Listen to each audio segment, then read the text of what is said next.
Okay, we begin a new Maamar today. This Maamar was said on Shabbos Parshas Eikev, which was Chaf Menachem Av, 20th of Av, in the year Tavshin Chaf Zayin, 1967. Chaf Menachem Av, Chaf Av is the yahrzeit of the Rebbe's father, Rebbe Leivik. He passed away on the 20th of Av, and so the Rebbe would often farang say a Maamar on that day.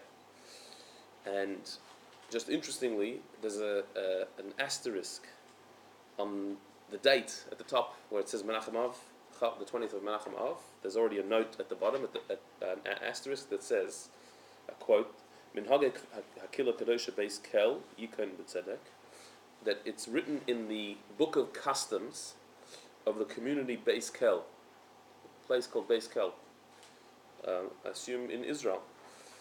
Or maybe it's a shul somewhere, but I think it's the Beis Kel community in Israel. That it says in their customs, B'yom Chaf l'chodesh Av osim hataras nadarim, that they would do hataras nadarim, the cancelling of vows ceremony. They would do it every year on the 20th of Av. Hataras nadarim is something that we generally do on Erev Rosh Hashanah. There's a custom to annul all vows during the past year. Any vow that we've made that we've forgotten, or that we didn't mean to make, or we didn't say B'li Neder, so we annul it before Rosh Hashanah. But in the community of Beis Kel, they used to do this on the 20th of Av. Not Erev Rosh Hashanah, they did it on 20th of Av. Why on the 20th of Av? Shehu Arba'im Yom Kodem Rosh Hashanah. Because it's 40 days before Rosh Hashanah.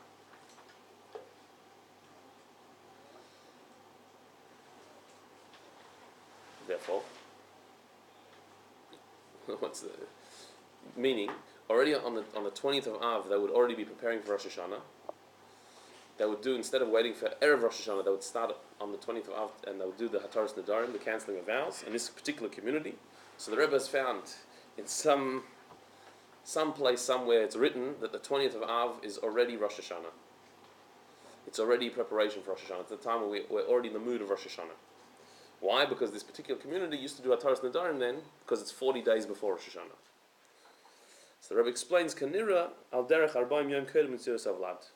It seems perhaps the reasoning behind it, why 40 days before Rosh Hashanah they already started Rosh Hashanah preparations, is it's similar to what it says about every human being, that 40 days before conception, before a soul is conceived and brought in, and starts its journey into the world, there's an announcement in heaven as to who the person's soulmate is, whether they're going to be smart or otherwise, and other things about their future. It's already determined 40 days before you come into the world. So too, 40 days before the new year comes into the world, Rosh Hashanah comes into the world, before we become a new being on Rosh Hashanah, already 40 days before, Rosh Hashanah is already starting. In the heavens, the Rosh Hashanah is already, the process has already begun. So the Rebbe is just pointing out that Chaf Menachem Av, the 20th of Menachem Av, which happened to be his father's yahrzeit, is a day where the preparations for Rosh Hashanah really begin then. Not just Elul, but the 20th of Av already. So we are only a week or so away from that. So we are preparing to start the preparations for Rosh Hashanah with this Maamar. And this Maamar is going to put us in the right mode for Elul and for Rosh Hashanah. So let's get into the Maamar. The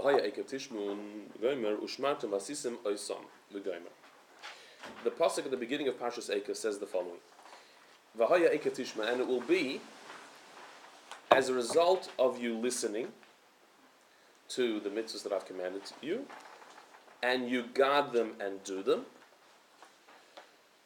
So then Hashem says, I will guard for you, literally, Hashem will guard for you the bris, the chesed, and the shvuah. He'll guard for you the covenant, the kindness, and the promise that He made to your forefathers. The beginning of the Parashas Eikev says that if you listen to the mitzvahs, then you will get the following rewards. But if you do a diuk b'zeh, there's a question asked on this pasuk. Harikima Torah mitzvahs tolu b'chiras adam. We know that keeping Torah mitzvahs is dependent on the free choice of human beings. We have choice to keep them on or otherwise. We have Bechira Chavshis, free choice. And so there's no guarantee that we're going to keep mitzvahs. So this pasuk seems to imply otherwise. Because what does it say? V'haya ekev tishmon, and it will be, as a result of you keeping the mitzvahs, you will get these rewards. There's no if there. There's no condition. It doesn't say, if you'll keep the mitzvahs, this is going to happen. It says, and it will be, as a result of you keeping the mitzvahs, this is what's going to happen. V'haya, this is going to happen. It's a statement of fact. It's a prediction as opposed to a condition. If we would have said, V'haya im tishma, and it will be, if you listen to the mitzvahs and do the right thing, you're going to get these rewards. Okay, fine. If means it may or may not happen. It's up to us. It doesn't say that. It says Vaya Ekev Tishman, and it will be, as a result of you keeping the mitzvahs, this is going to happen. You're going to get these rewards. It's a statement of fact, of reality, as if it's going to happen and it must happen. There's no possibility it won't. So why is that bad then? Well, is it true? Do we have choice or not? Is it going to happen or not going to happen? This pasuk seems to imply we don't have free choice. Yeah, this is going to happen. 1 second, we have free choice. It might not happen. Who says we're going to keep mitzvahs? We might not. Then we get a mountain on our heads. I'm understanding what are the mitzvahs that we need to keep and what are the rewards? The 613 mitzvahs, Oh, okay, fine, and then what are the rewards? that Hashem will keep the promise that He gave to your forefathers, the Right. kindness Okay, and fine. all the And blessings. it says that the rewards will happen. So instead of saying, and if you keep the mitzvahs, you'll get the rewards, it Yeah. says that and it will be, Yeah. after you keep the mitzvahs, which it's going to happen, you're going to keep the mitzvahs and you're going to get the rewards. This is what's going to happen. Right. It's a statement of fact. Right. So it's not like me saying, if you do the right thing, I'll give you a reward. It's me saying, once you do this, I'll give you the reward. Not if, but after you do it, I'll give you the reward. Who says I'm going to do it? But it says that if you don't, you won't. There's no if. But there is an inference. It's an assumption that it will be done. Full stop. Yeah, an assumption that it will be done is not free But choice. the negative of that is that it won't be done. But it doesn't say that. No, okay, but it does. It without says the word. v'haya. No, you have to. It says, and it will be when you do the mitzvahs, you're going to get the reward. This is what's going to be. This is what's going to happen. You're doing the mitzvahs and you're getting the rewards. It's a statement of this is the timetable. The timetable is you're going to do mitzvahs, you're going to get rewards. It doesn't say if. And we've done Averis. we've not done mitzvahs. It's happened. I should speak for myself. But it's happened that we didn't do mitzvahs. And here it says, you're going to do mitzvahs and get rewards. Not like if, it's like this is going to happen. He's like helping us, he's giving us benefit of the doubt that we will do mitzvahs. Okay, that's already an explanation. But we still have the seeming contradiction. We need to explain this. I think the absence of it leaves the rest. Like, No, it's saying this is what's going to happen. You're going to keep mitzvahs and you're going to get a reward. That's what all the pasuk says. it's like You're a going to keep parent mitzvahs saying and to after a that child- you're getting reward. It's like a parent saying to a child, you're going to have dinner, you're going to bath, and you're going to eat. It's Why? not- Because parents are saying it's not a choice. That's right. You are The going to- child's Because a child does not have free choice. You don't have free choice. You're eating dinner, having bath, and going to bed. A child can't say, no, not tonight. No, you can't say that. We can. We have free choice. You're going to say you're going to do this and get rewards? No, we're not. We do have free choice. Also, we don't see the rewards 100%. That's a separate question. First, you get the Rebbe's question. Yeah, I get this question, but it's not, like, I don't really get the contradiction. I don't really get it. Like, I don't really get it. When you do the mitzvahs, then you'll get rewarded. That's not saying you No. always do the mitzvahs. That's saying when you do them, you'll get rewarded. No. You will. It doesn't even say when. There's not even a when there. V'haya ekev tishmanis, and it will be ekev as a result after you've done the mitzvahs, you're going to get the reward. This is the program. This is what's going to happen. You're doing the mitzvahs, then you're getting reward. There's no if there. There's no offer here. There's no choice. There's no sense of look. This may or may not happen. It's a statement of reality. Do you want to know when you get the reward? Do you want to know the timing? After your mitzvahs. You're going to do the mitzvahs, then you're going to get the reward. That's what's going to happen. It doesn't mean when There's no we're if, not there's no gonna do the choice, there's no- mitzvahs. What? Doesn't imply that we're never not going to do the No, mitzvahs. it does. No, it doesn't. It says it's going to happen. You're going to do the mitzvahs. When in the Torah is this said? Like where? In Dvarim, in the book of So Dvarim. what's just happened? This is Moshe's speech to the nation. He's Right. talking to them and saying, you're going to do mitzvahs and you're going to get How long did rewards. he speak for? But we all, okay. 36 days. We've all 36 had days? free choice since the beginning. Like there's been free choice to do whatever you want to do. That's the Was question. the Q&A after? Well, there must have been because they did Averis. And so have we. So this pasuk doesn't seem true. It says you're going to do mitzvahs and get rewards. What if we don't? Okay, why don't we move on? I think so. So, v'havli l'memer v'haya im Except tishmun. that the way it's said, it's a contradiction. I don't think it's a chayk. That's something you have to accept.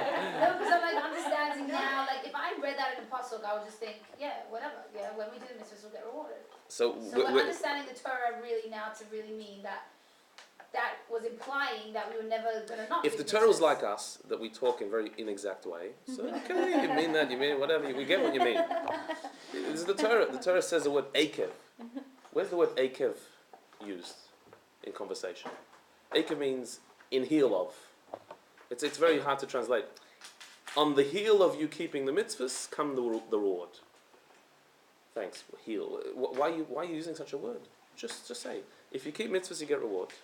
If is a nice word. Im. It's used all the time. Will It we says understand it akev. more? Yeah. What? Like when we tear it apart, it Yes. will come together. Yeah, but this is not the hard part. this is just the. Can't get past the first line.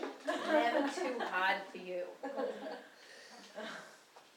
So let's even read a few more words. V'havle the Maamar. All it needed to say is v'haya im tishmun, and it will be, if you listen to the mitzvahs, you'll get reward. That's all it needed to say. K'moi, as it says elsewhere, im b'chakoyse telechu v'haya im shemai tishmun. It says several places. If you go in my statutes, it says v'haya im shemai in the Shema. We say, and if you listen to my commandments, I'll bring you the rains. Everywhere else it says, if you do it, this is what you get. Suddenly here the Torah says, you're going to do it, and this is what's going to happen. Well, what do you mean we're going to do it? If. Where'd the if go? Where's the free choice? It's a statement of fact as if it has to happen. Why does it say, and it will be? On the heels of you doing the mitzvahs, you're going to get the reward as if it has to happen. That means that it's certainly going to happen. It must happen. And that seems to negate our free choice. That's the question. The Tzemach Tzedek explains that the word akev here is hinting, the reason why the word akev is used, such a cumbersome word, is to hint at the times of Iksved Mashiach, the heels of Mashiach, meaning the times of the end of Golus and the beginning of Mashiach, which is now. V'haya akev tishmun. It's a new translation. What it means is that, and it will be, at the end of times, before Mashiach comes, you will listen to the mitzvahs. Tishmun vaday, you will definitely keep the mitzvahs. Because the Torah promised that in the end we will do the mitzvahs and we will be redeemed. So when it says if in other places, that's talking about other times in history. You may or may not. But eventually you're going to do the mitzvahs. It is going to happen. It is a definite. And you will be redeemed. That must happen. So then if it's a definite that we're going to be redeemed either way, then what is the point of working so hard for it? So it should be now. All our free choice is how quick it happens. Not whether it happens or not. It will happen or not. What Hashem wants is going to happen. The question is how quick, how fast. All we can do is delay it or quicken it. But it's going to happen. In the end, we're going to do mitzvahs, whether you like it or not. So your choice, free choice, is: are you going to be a hindrance to the process or a help? Are you going to bring it along further, or are you going to drag it out? Are we going to do it with you or in spite of you? But it's going to happen. So is this assuming that now everyone definitely keeps all the mitzvahs?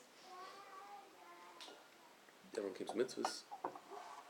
Like it says, People do mitzvahs. every single person in the entire Jewish In the people. everyone's Yeah. going to no, but because Mashiach hasn't come yet. Right. Mashiach would come now. Isn't, is That it, isn't, that but that we will all do tshuva. Every soul will do tshuva, which so is we're what. in that process. Yeah. Yeah. So that's how the Tzemach Tzedek explains this particular pasuk. That's why it changes the wording and doesn't say if, it says akev. In the end of times, you're going to keep the mitzvahs. It's going to happen, whether you like it or not. That is what's going to happen, and that's when Mashiach will come. Umamshich b'Maamar. The Tzemach Tzedek then continues in his Maamar. The Gimel Lashonis. There's actually 3 verbs used in this verse. It doesn't just say listen to the mitzvahs. It says V'haya akev tishmun. You will, and it will be at the end of times. You will listen to the mitzvahs. Ushmartem. You will guard the mitzvahs. Vasisem, and you will do them. You will listen to them, you will guard them, and you will do them. 3 terms, 3 verbs used. Says the Tzemach Tzedek, they correspond to Hey Machshava Dibur Maisa. It means that you will do mitzvahs in Machshava, in thought, in Dibur, in speech, and Maisa, in action. How so? How's you will hear Tishmun, Ushmatim, you'll guard, and Vasisim, you'll do. How's that Machshava Dibur Maisa? Tishmun hu machshava. So you will hear the mitzvahs, you'll listen to the mitzvahs. The first one refers to machshava, thought. Why? The ikar hashmiya hu b'machshava, because when you hear something, you're really hearing it in thought. Hearing doesn't really happen in the ear, it happens in the mind. The ear is nothing more than the conduit that captures the sound and delivers it to the mind. But the hearing happens in the mind. The proof of that is, how often does it happen that somebody says, I just told you that. You said, I didn't hear you. But that's what I just said. Oh, okay, sorry, I didn't hear. What do you mean you didn't hear? The noise came out of my mouth and your ear is functioning. You heard. No, you didn't hear because it didn't go in your mind. If it didn't go in your mind, you didn't hear anything. So hearing doesn't mean noise entering your ear. Hearing means somebody else's words entering your mind. But isn't Machshava like the deepest level of the 3? But hearing requires no effort. It's totally external. But that's the point. That it's not totally external. Because like I just said, you can say something and it wasn't heard. So it's not really hearing, it's understanding. Hearing is understanding. That's the point. Hearing, to hear something doesn't mean the noise was in your range of hearing. Hearing something means that you absorbed it. Shema Yisrael doesn't mean hear the noise, it means contemplate, absorb, understand. No, I just thought that was a difference. That's okay. What? No, that like listening means that you're actually absorbing and hearing it just. Right, in the English language, you probably would say to listen to something as opposed to hear it.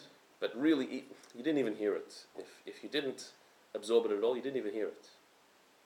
And that can happen in a conversation. You didn't hear it at all.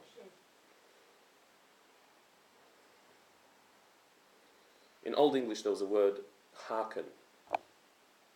To hearken. That means to hear and respond to not just hear the word, but to actually do something about it, to take it on. Shema means listen and hear. So right, so Shema means that. It means hearing in the real sense. So even though the ear is the receptacle for hearing, but you don't really hear with your ear, you hear with your mind. So therefore, when it says V'haya ekev tishmun, and it will be at the end of times, you will hear the mitzvahs. It means that you'll do them on the level of machshava, you will absorb them on the level of machshava, of thought. You will think the right things. With your thoughts, you will utilize your power of thought for mitzvahs. That's tishmun. The next word in the pasuk, it says ushmartem, and you will guard them. Shmira, to guard. Ushmartem hu dibur, that refers to speech. How is guarding speech? Ki ikra shmira b'peh. Because to guard something means to keep it, to hold it, to maintain it. And that mainly happens through verbalizing. As it says in the Gemara, that if you want your Torah learning to be absorbed within you and guarded within you, it has to be spoken. You know, when people read a book, you know, they sit and they read it, but they don't verbalize the words. So the thought is more of a fleeting thought. It doesn't actually become so internalized. And so you forget things much easier. Whereas something that you verbalized and said, it's much harder to forget. It's more likely you're going to remember it. That's why Torah study was always with chavrusas. You had a learning partner, and you would take a text and you would learn it together, and you would read it out together. And you'd even both reading it at the same time. But the main thing is to say out the words, because by saying it, you're going to remember it much better. Whereas just by thinking something, it doesn't become so preserved in your memory. So that's why it's always good to learn. When you're learning chitas or whatever you're learning, to actually move your lips, whisper it to yourself. Because that way you're actually learning it with your body. It becomes more preserved. So shmira, guarding, keeping something, preserving something, corresponds to speech, the faculty of speech. Because speech is the way to preserve, to make something memorable. And then, of course, the third verb, vasisem, is maisa. And you should do the mitzvahs, obviously, is doing. That's literal, straight. So the pasuk says, v'haya ekev tishmun, and it will be, at the end of times, you will listen, which means you'll do the mitzvahs on level of machshava. Your thoughts will be connected to mitzvahs. Ushmartem, you will guard, which means you'll use your power of speech for mitzvahs. Vasisem, and you will do the power of action, of actually doing the physical actions of mitzvahs. You will do all three. And so therefore the Torah then continues and says, V'shamar Hashem alekecha lecha es habris v'es hachesed v'es asher nishba. That if you do these things, you listen and guard and do the mitzvahs, so then Hashem will guard for you the bris, the covenant, es hachesed, the kindness, asher nishba, that He promised to the forefathers. Also three things. Bris, chesed, u'shvua. That as a result of the three levels of mitzvahs you're doing, machshava, dibur, and maisa, in thought, speech, and action, so Hashem will give you the covenant, the kindness, and the promise, the oath. How is the covenant and an oath not the same thing? The covenant is an agreement between two sides, and an oath is just one person saying something. What's the difference between an agreement and a promise? An agreement is two-sided, a promise is one-sided. No, sorry. So did it say if you do these things, Hashem will give you? Or is this still what we're talking about? That it was when If you do these things, then Hashem will give you. This is the reward. The reward is bris, chesed, and shvua. The covenant, the kindness, and the promise. And so says the Tzemach Tzedek, Hey machshava dibur maisa k'mvur sham barucha. That means that Hashem will give you His machshava dibur and maisa. You'll connect to His level of machshava dibur and maisa. As the Tzemach Tzedek explains at length, we're going to not go into it. The Tzemach Tzedek in his Maamar explains why bris, chesed, and shvua correspond to machshava dibur maisa of Hashem. That by you dedicating your thought, speech, and action to mitzvahs, Hashem will give you His level of machshava dibur maisa. You'll connect to that level in Hashem.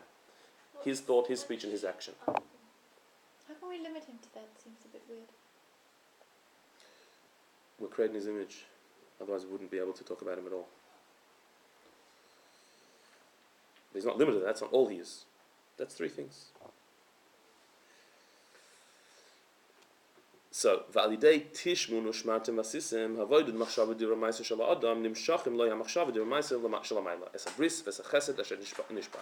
So through the avodah of machshava dibur ma'aser, thought, speech, and action of the human being, we connect to the thought, speech, and action of Hashem. That's what we draw down and we connect. That's what the Tzemach Tzedek says.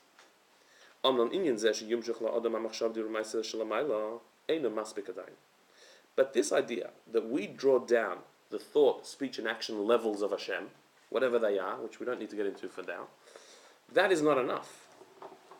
That, in other words, that's not satisfactory. That we connect to Hashem's thought, speech, and action is amazing, but it's not enough. Because the soul, before it came down into this world to do these mitzvahs, was already connected to Hashem. And on the level, the highest level if you're talking about machshava, dibra, maisa, thought, speech, and action, the highest is thought, and our soul was connected to Hashem's thought on the highest level before we came into this world. Because we were connected to our machshava shalamayla, the fifth last line at the end. Yisrael olam machshava. It says that the Jewish people, the Jewish soul, was connected to the highest level of thought. Within thought itself, the highest level. Olam machshava. We were raised up in the original thought of Hashem to create the world. Meaning, if coming down into this world to do mitzvahs is in order to connect to machshava, dibur maisa of Hashem, thank you very much. We were there before. Before we came into this world, we were connected to the level of machshava, the highest level of machshava of Hashem. That's where we came from. So that would not make it worthwhile to come into this world, to do mitzvahs, to connect to that level of Hashem. Because we know that the descent of the soul into this world is only for an ascent to go even higher than where it was before. You don't invest to not get a return. You don't send the soul down into this world to come back to where it came from. But who said this is the final So, spot? well, this is what this is what we're being told. Keep the mitzvahs, and guess what? You'll reach the level of machshava. Isn't that all Thank around you this very world? much. We were there already. There only comes all around this world. And really we can go.